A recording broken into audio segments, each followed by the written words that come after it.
The big map of who lived when. This stuff is so great because I'm always so shocked to see who lived at the same time as others. For example, Richard the Lionheart and Mongolia's Genghis Khan lived at the same time. And considering how big the Mongolian Empire got, they weren't that far away from each other. Then there's also Vlad the Impaler living along the same time as Donatello. Not that one, the artist. Crazy that he was creating all these beautiful pieces of art, meanwhile horrific things were happening. And Vlad here wasn't even that geographically far away from him. But of course, Donatello here also existed when Leonardo da Vinci did, and then Leonardo got to be with Michelangelo and Raphael. Michelangelo died the same year William Shakespeare was born. Meanwhile, Shakespeare was alive with Oliver Cromwell. Also, Shakespeare was born on the same year as Galileo, the scientist. Speaking of which, we've got Isaac Newton, the famous scientist, living along with Peter the Great, the Tsar of Russia, as well as the great philosopher John Locke. We got a little category for just the pirates here. Obviously, this is the golden age of piracy. Blackbeard lived alongside Bach, the composer. I guess I knew Gandhi and J.R.R. Tolkien were alive together, but I never really put that together. As well as Al Capone and Mao Zedong, Jimmy Hoffa, Bill Gates. I mean, the more recent stuff is like, yeah, I should have known that, but it's interesting putting these people in my mind. Oh, well, like that. Okay, that's just okay. And there's honestly so many others here. I like how pirates are labeled as businessmen. I was a businessman doing business. Countries that swear the most. All right, well, if I had to make a guess, maybe Poland? Good. Well, I'm hoping this is actually in their native language, not just swearing in English. Oh, these are the countries that swear the most and least in English. Oh, well, that completely changes everything. Well, of course it's gonna be the US. I mean, the US has the most English speakers in the world, right? I did realize India would for sure be up there, but they still have under 200,000 English speakers. Just the US cusses the most by far. Also, what is a cuss word according to this? Like damn or crap? Watch your profanities. The next biggest is obviously Canada, but some notable outliers here: Jamaica cussing a lot, as well as Mexico. Mexico in English, I might add. I feel like when it's another language, the curse word doesn't like feel the same. Like I say curse words in other languages all the time, and it doesn't mean anything to me. So it might be easier that way. Look at Haiti in North America cursing the least. Not big cursors in South America, I see, at least when speaking English. Colombia is the top one, but then Brazil. I wonder if population is counted here, because Jamaica's only got 2 million people. That means that they're cussing a lot. Now the UK curses more than Canada, and surprisingly they curse more than Ireland. I didn't think that. What does bollocks count? What else is there? Oh yeah, wanker and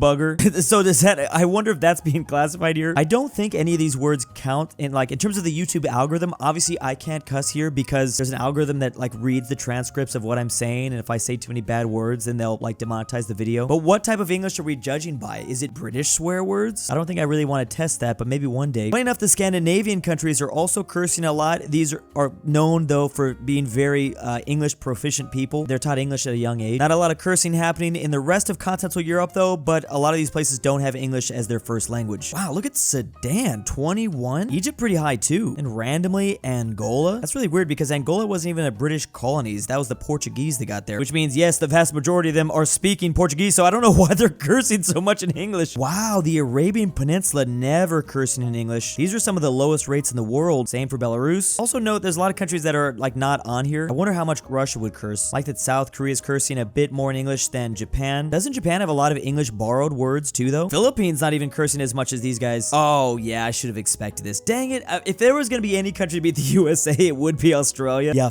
I don't even want to say it. I can't put it. I can't put it in the video. Honestly, kind of disappointed Australia. Those are some rookie numbers. You got to pump those numbers up. Map of the different gulags in the Soviet Union. Obviously, the Soviet Union has dissolved, so we have Russia, Kazakhstan, Central Asia, the Caucasus Mountain region. But during the time of the Soviets, this is where some of the bigger gulags were. It's kind of funny because when you think of gulag, you think somewhere in the Siberian wilderness, everything's frozen. But technically, a gulag is just any sort of prison camp with extreme bad conditions. So yes, there can be gulags in the middle of a desert, and there clearly obviously were. Gulags up in a mountain seems fitting. There's only one gulag in the Baltics, and it was actually in Estonia. I don't know why that's kind of funny to me. Dang, all the gulags in Ukraine, at least Ukraine during the Soviet Union times, none in Belarus though. It makes sense the vast majority of the gulags were in the western side of the Soviet Union. This is where the vast majority of the Russian population lived. Probably extremely hard to ship them way out here. But man, these must have been some of the most brutal and heinous gulags. These are probably saved for, well, like people that were either really bad or just people that the state, the Soviet Union, really didn't like. Interesting that they're putting so many gulags right here on the Chinese border. There's a lot of ethnic Chinese people that live out here too, which is interesting. This map probably mirrors just a population density map. For the most part, it does kind of. However, I do still have a lot of questions about all the gulags that formed around here. Kind of want to visit them. Are they like museums now? Never mind. Actually, why did I even say that? I'd rather not risk it. All of the current ongoing civil wars happening in the world. To start things off, we have the Central African Republic, which this started in 2012. And you'll notice that'd be a theme here. A lot of these have been happening for maybe a decade. The other theme you'll notice is that civil wars aren't anymore just like one side versus the other. There's like all of these factions, all of these different groups. It's really complicated. Another one taking place, and a more recent one. This one is Mali. There's just a little bit more news about this one, I feel. Again, very complicated. Also really difficult to map these things out as they're going on. Here's a more discussed and talked about one, the civil war going on in Myanmar. Yeah, the coup took place in 2021 and it's still going on today. Just look at this. This is crazy. There's so much going on right here. Oh yeah, the Karen National Army, that Karen people group, they live like along here, I believe. There seems to be like a theme, like there's a side that's winning, maybe whatever government that was maybe in charge. It also might not necessarily be that every single time, but there's one side that's winning and then a bunch of factions that have broken off doing their own thing. This one is an absolute mess. Of course, there's a Somali civil war. This one's been going on for 30 years plus. Somaliland versus Somalia, basically. This is the self-declared state. I can't believe this has been happening for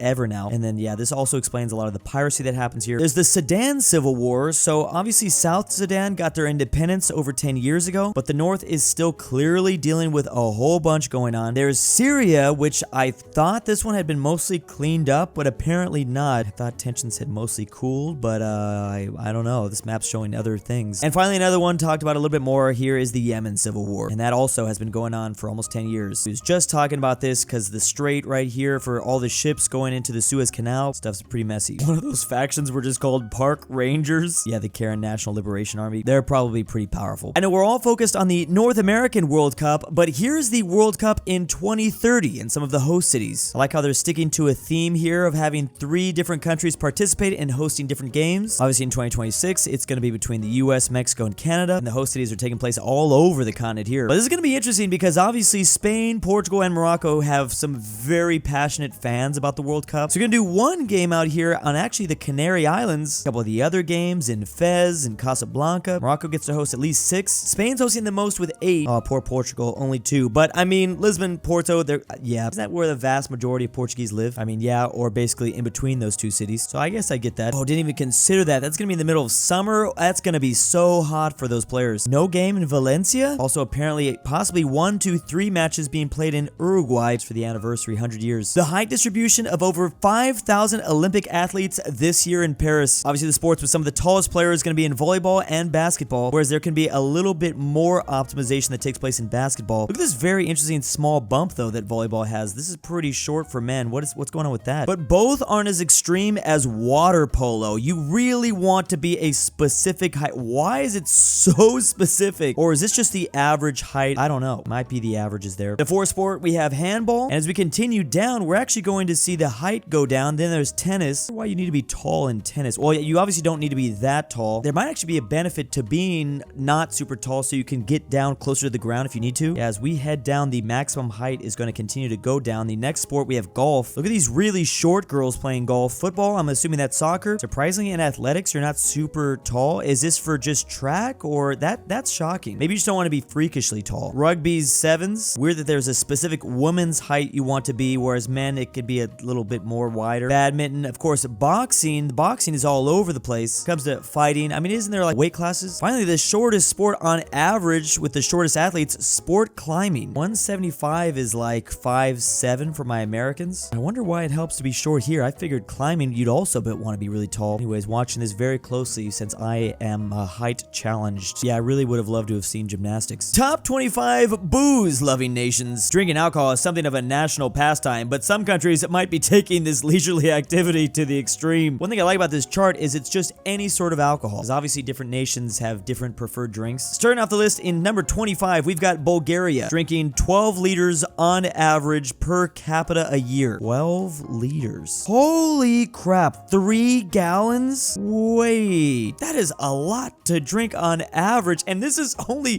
the bottom country. I don't even want to know how bad this is gonna get. I wish I could do this test. I wonder how much I do per year. here. Latvia and Finland edging Bulgaria. I can't even say edging anymore. Germany's surprisingly low on this list. 12 still? Austria's got them beat. I wonder though if it's like some of the other Germans in the other regions. I mean, if you just picked like Bavaria, Germany, they'd probably be a lot higher than this. Poland has Austria beat, but Denmark, that is not the Danish flag, but oh, they mixed them up. Slovakia. So I'm guessing this was Slovakia is beating out Denmark. I didn't know Denmark was that big of drinkers. Oh wow, the UK is not going to win this. This actually might be one of those things where you want to be less populated to be higher up because it's per capita. I bet you it's a small country that's going to be at the top. We then have Romania and Slovenia, Belarus, Croatia, and then Lithuania. Wow, Korea. I thought this was all going to be European nations. Dang, Korea, I'm impressed. And it's Portugal, Ireland. Man, Ireland, come on. Not living up to your reputation right here. France is, oh, you know what? I bet you it's just their wine consumption. Easier to drink a lot more wine than it is to drink a lot of whiskey. Here we go. In the 7th place country, we have Andorra. So far my theory is right that if you have less population, you probably will be on average higher. Then Estonia, we're at 15 liters. That's the 6th place nation. Ukraine, I mean, I can't even blame Ukraine. Going through a lot right now. Ooh, Russia did not top the list. I should have been expecting Russia though. Russia's just barely out drinking Ukraine. Then Hungary's beating out Russia. I always heard Czechia is the most alcoholic. They love their beer, but they're beating Hungary. The problem is Czechia is in 2nd place. And the 1st place nation is Moldova. Wow, Moldova that is insane. 18 liters. That is nearly 5 gallons per person there. Probably helps that Moldova only has 2.5 million people living in it, but they're also smashed in between a lot of alcoholic drinkers. You got Ukraine on this side. Romania also topped the top 25. Wow, where was Japan? South Korea, the only nation that was non-European making this list. Wow. Now here's the preferred type of poison each one is choosing. Completely unsurprisingly, beer in the Czech Republic. This is also where Germany's going to be. Austria is going to be. Oh, look at Seychelles. They're really liking this. Ireland, pretty high. Poland, Denmark. Yep, the normal offenders. There's wine. So this is where Italy and France is going to be. Portugal beating out Italy. Then Croatia, Slovenia, Switzerland. It's all those Mediterranean nations kind of. Ooh, Argentina making it. There's spirits. That's where Korea's drinking all their stuff. Oh yeah, what is that Korean drink? Oh, I'm so dumb. That's soju. Obviously that's soju. Yeah, soju's okay. I like soju. But then Estonia. Wait, what is this? So this could be just vodka, right? It's any distilled alcoholic beverage. So rum, gin, vodka, whiskey, bourbon, tequila. That's my preferred usually. Other? What is other? Uganda? What the do I even want to look this up, Uganda? Dang, you're drinking a lot of it too. Including one of several other alcoholic beverages such as fermented beverages made from any of this stuff. Lira? What is that? I saw a caption homemade gin, but I'm not 100%. I'm gonna have to look up all that stuff. Wow, look at Armenia, Nigeria. Some more African nations make the list when you just put in other. Australia, New Zealand. Do I want to know about you guys either? Look at the significant drop off though. Wait, is that even right? So New Zealand have even made this list? Also UK. Oh, does this like count as moonshine? That might be just moonshine stuff. This was weirdly educational. Big thanks to my patrons this month. I tried to kidnap Drew again, but he put me in his basement. Help. Drew's Argentinian Grandpa. I can't sleep without Drew's voice. Nord, Tiger, Archaeology, aPhatNarwhal, Carmel, Sarsath, Pavlik, DaBeautiful-MEGAN-Underwood, Fredrik Tibblin, JohnDenver, KansasWasMentioned, KingBearHaze, Mgmluthegoat, the sebby. If you hear this,